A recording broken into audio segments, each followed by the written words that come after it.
বিয়ের পর অনেক পুরুষই ভুলে যায় যে মেয়েটা তার ঘরে এসেছে সে কোনো দাসী নয়, সে একজন মানুষ, একজন স্ত্রী, একজন জীবন সঙ্গী। একটা মেয়ে তার বাবা মা ভাই বোন, নিজের ঘর, নিজের পরিচিত, পৃথিবীর সবকিছু ছেড়ে একজন পুরুষের হাত ধরে নতুন একটা জীবনে আসে।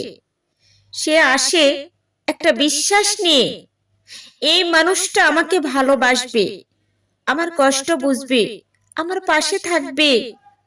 কিন্তু সেই মানুষটি যখন তাকে অবহেলা করে, ছোট করে, তার অনুভূতিকে মূল্য দেয় না, তখন একজন নারীর কষ্ট কোথায় গিয়ে জমা হয়? সেটা কি কোনোদিন কোনো পুরুষ ভেবে দেখেছেন? যে সারা দিন সংসার গুছিয়ে রাখে, রান্না করে, সন্তানের দেখাশোনা করে, নিজের শরীরের কষ্ট ভুলে পরিবারের সবার যত্ন নেয়, আপনার সন্তানকে পৃথিবীতে আনার জন্য সে যে কষ্ট সহ্য করেছে, সেটা আপনি হয়তো কোনো দিন পুরোপুরিভাবে বুঝতে পারেননি।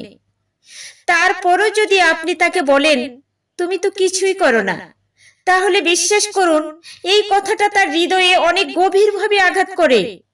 একজন স্ত্রী সব সময় দামি উপহার চায় না, সে শুধু চায় তার স্বামী তাকে একটু বুঝুক, সে কাঁদলে পাশে বসুক, কেউ তাকে অসম্মান করলে, অপমান করলে তার পাশে দাঁড়াক, সে ক্লান্ত হলে একবার বলুক তুমি বিশ্রাম নাও, আমি আছি।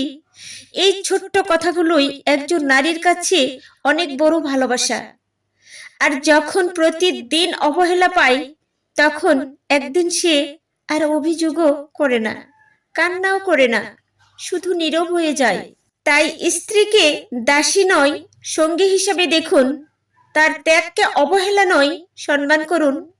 কারণ সে শুধু আপনার ঘরে আসেনি, সে তার পুরো পৃথিবী ছেড়ে আপনার পৃথিবীটাকে নিজের করে নিয়েছে।